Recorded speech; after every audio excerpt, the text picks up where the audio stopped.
எல்லா பிரமாணங்களை அடிக்கும் போது 10 கட்டளைகளையும் சேர்த்து தான் அடித்தார்.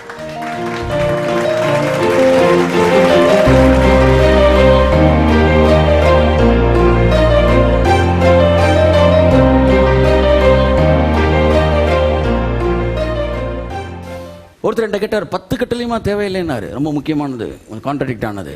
நான் சொன்னேன் 10 கட்டளையும் தேவையில்லை, இந்த முடிச்சதில் அதுவும் முடிஞ்சிச்சுன்னு.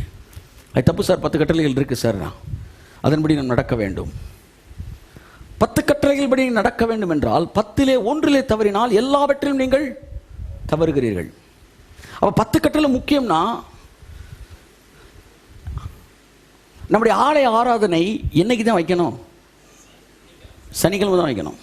ஏன்னா 10 கட்டளையில் 1 சொல்லுது, ஓய்வு நாளை பரிசுத்தமாய் ஆசரிப்பாயாக. ஓய்வு நாள் சனிக்கிழமை.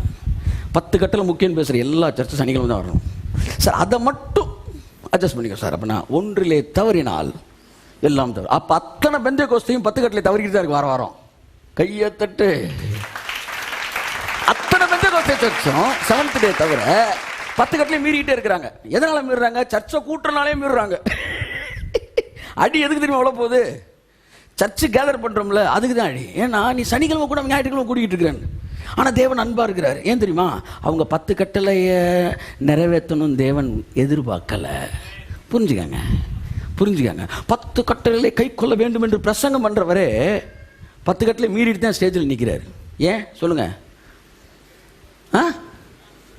ஞாயிற்றுக்கிழமை பேசிகிட்டு இருக்காரு, யாருமே எந்திரிச்சு கேட்கல.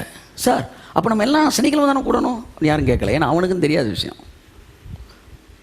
இவனுக்கும் தெரியாத விஷயம். அப்போ எல்லாரும் மீறுறாங்களா? ஆமாம். அப்போ தேவன் ஏன் அன்பாக இருக்கிறாரு? தேவன் இதை கணக்கில் எடுக்கலை. எல்லா பிரமாணங்களை அடிக்கும் போது 10 கட்டளைகளையும் சேர்த்து தான் அடித்தார். இந்த பிரசங்கம் உலகமெங்கும் போட்டும் இயேசு நாமத்தில். இனி 10 கட்டளை பேசாத. பேசுனா சனிக்கிழமை பேசு.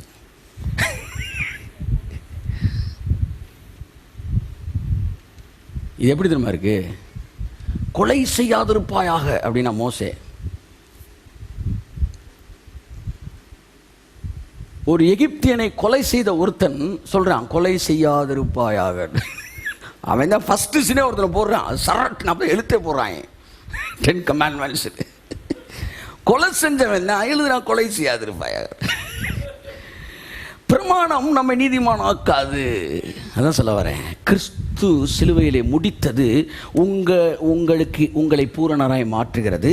அவரே உங்கள் சமாதான காரணரானார்.